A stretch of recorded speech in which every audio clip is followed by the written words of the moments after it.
Okay, so tell me, what's your favourite thing about Sri Lanka? Beautiful country. This is my country, Sri Lanka. It's more like beach and waterfall and temple.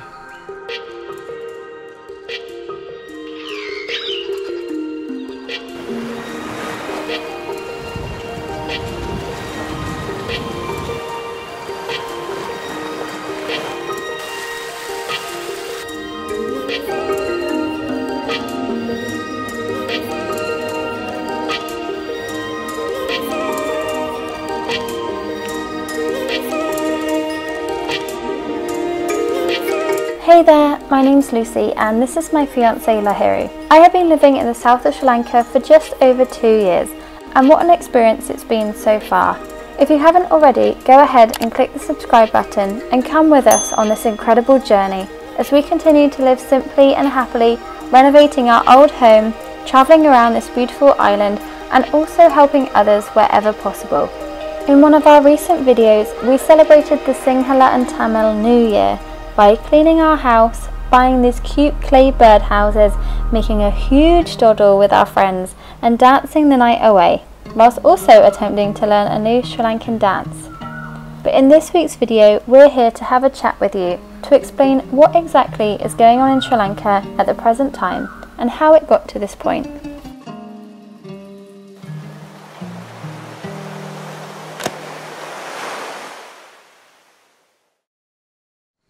You may have heard recently about Sri Lanka's economic crisis, which is happening right now. The country is in turmoil, many people are struggling and everybody is affected. The people of Sri Lanka have had enough and the protests have begun with one major thing in mind, and that is to ask the president to resign. Many people are unaware, and actually even myself until I started diving into some research, that the economic crisis that's happening in Sri Lanka actually started in 2019 and has been ongoing ever since. Slowly getting worse and worse until it seems like it's finally reached its peak now. People are getting angry and I don't blame them. They have every right to be. You may have seen on the news or heard me speak of issues in my recent videos. We have been experiencing electricity and fuel shortages for a while now. Power cuts which have been lasting up to 13 hours and shortages of fuel, all types of fuel, including cooking gas. But it goes beyond that. Prices have increased on essential items like fuel,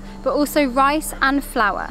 And we are now also seeing medicine shortages too. Thousands of people have been taking to the streets to stand up for their rights and for what they believe in. Over the weeks, peaceful protests have become a lot larger and stronger, and police have had to step up their power and in some instances have resorted to violence. We recently headed to Colombo and whilst there joined the protest at Gullface Green. It was absolutely incredible to see all people coming together, supporting each other and fighting for the same cause. So when we arrived in Colombo yesterday, we got off the train, we found our hotel, checked in, went and grabbed some food, and then we went straight to see the protest at Gullface Green in Colombo. It was really lovely to see everyone coming together, supporting each other and being there for their country and for their rights. And for us as well, we wanted to be there and show our support. Obviously Lahiri is a Sri Lankan citizen and I have lived in Sri Lanka for over 2 years and I see that this country is my home, so it was really nice to go there and walk around, and of course we met some of you guys as well, so thank you for stopping and saying hi. I am Sri Lankan. This is my country, Sri Lankan. There's many problems and there's no petrol, no people and job.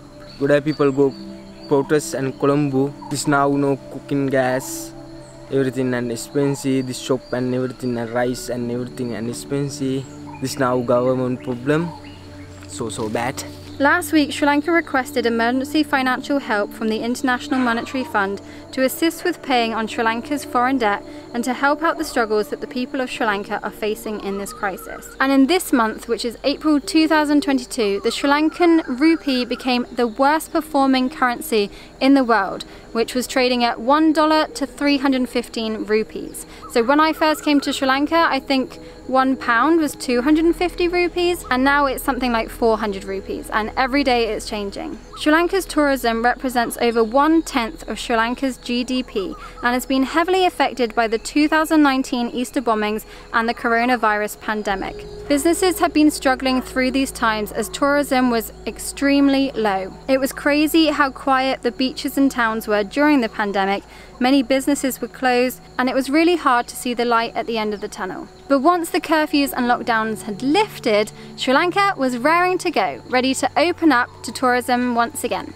And even though there are protests going on and Sri Lanka is struggling, please don't let that put you off coming to visit Sri Lanka, because Sri Lanka needs tourism. We need people to come and visit this beautiful country and see it for yourselves. The protests are peaceful and the people are very, very welcoming and humble. So please come visit Sri Lanka, and when you are here, support local small businesses because they are who have been affected the most in all this time. There is a reason why I've stayed in Sri Lanka for so long. This country seems to be really magical and is now the reason why I call it my home. We're really lucky that we have 2 bicycles so that we can get around the local area, and also we've got this battery powered lamp that is really useful when the power goes out.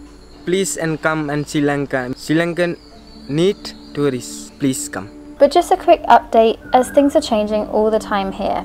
The fuel issue doesn't seem to be much of a problem at the moment, and instead of a 5-hour wait like a few weeks ago, it was only 5 minutes, and power cuts have dropped to a couple of hours per day. Most hotels and restaurants have generators, and from the people I've been speaking to, the tourism industry doesn't seem to be affected at all.